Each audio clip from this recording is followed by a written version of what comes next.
a lot of track record here, but here's the question for Detroit fans. I've done this for a minute. Every single year.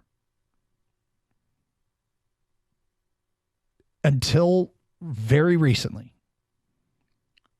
we would take calls on ownership. It was an evergreen of Detroit sports talk radio. The belief that, quote, the Lions won't win until the Fords sell the team.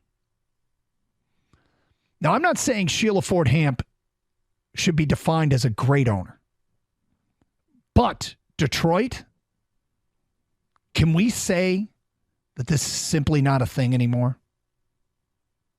Are you comfortable that Lion ownership is not getting in the way?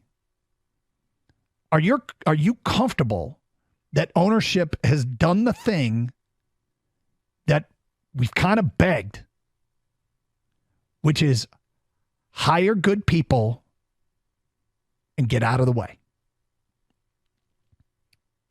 And let me be clear here. I haven't won anything yet. I'm aware of that.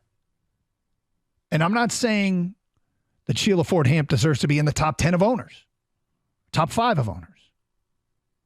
All I'm asking is, have you personally even thought about ownership being in the way this year?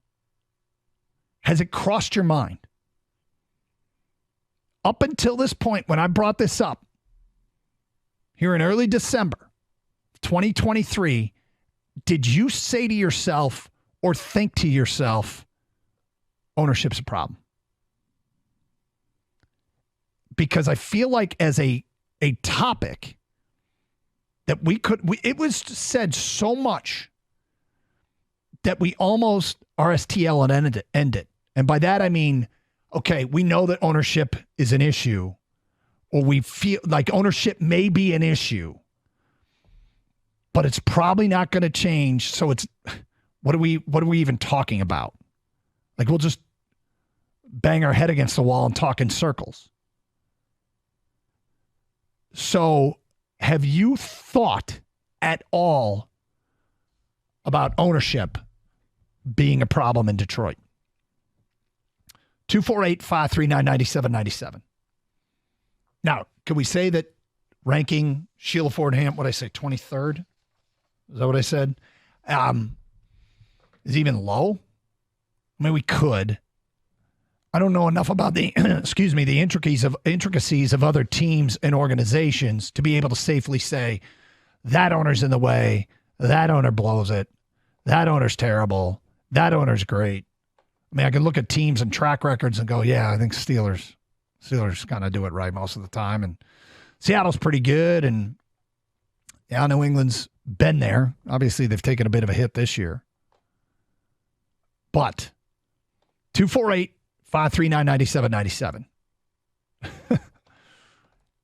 Has the thought even crossed your mind? Is this a dead topic in Detroit Sports Talk Radio right now? It is right now, and that's all that matters, right? Yep. And then where it's going to be in a few years, I'm not sure. Hopefully it's still a dead topic, but it's obvious the reason it's a topic for any city, if the owner is a topic, is if you're losing.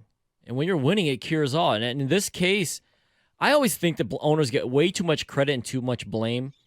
I think as long as your owner wants to win and is trying to win, okay, then that's what you can ask. And then they give the resources to be able to do that. At that point, you're just hiring people and trusting them to build your team. Because whether it's Sheila Ford Hamp, her brother, her father, they hopefully don't have too much involvement in actually football decisions, right? That's what fans worry about. What you want is them to hire the right people who make the real football decisions. Now, whether you're too loyal to those people or you hire the wrong people, that's going to determine whether you win games or not. Sheila Ford Hamp has, for whatever reason, she's done a better job of hiring the people who make the football decisions, whether that was bringing in Chris Spielman, and they went and got Dan Campbell, which then got Brad Holmes. These guys know what they're doing. That's why people think, so. Yeah, that's why people probably think, oh, she cares. Or maybe, I don't want to say she got lucky, but that's part of it, isn't it? And then you got to know if those guys aren't doing their job, when to cut ties. I think that the issue with the previous, with her dad, he was just too loyal to the wrong without people. question. Yeah. Make But I bad always think hires and stick with them. But I always think he wanted to win. I just think he made poor decisions and hung on too long. Well, probably the sense of urgency wasn't where it needed to be, and that's what led to maybe being too loyal. 248-539-9797. The bulk of my professional life, this was a topic that was so recycled and so constant that I feel like we've actually reached a period where, dare we say, it's kind of a dead topic. That ownership is in the way. Have you even given it a thought in the last year? Maybe in the last year and a half, 2 years? And dare we say the Lions can win with a Ford owning the team?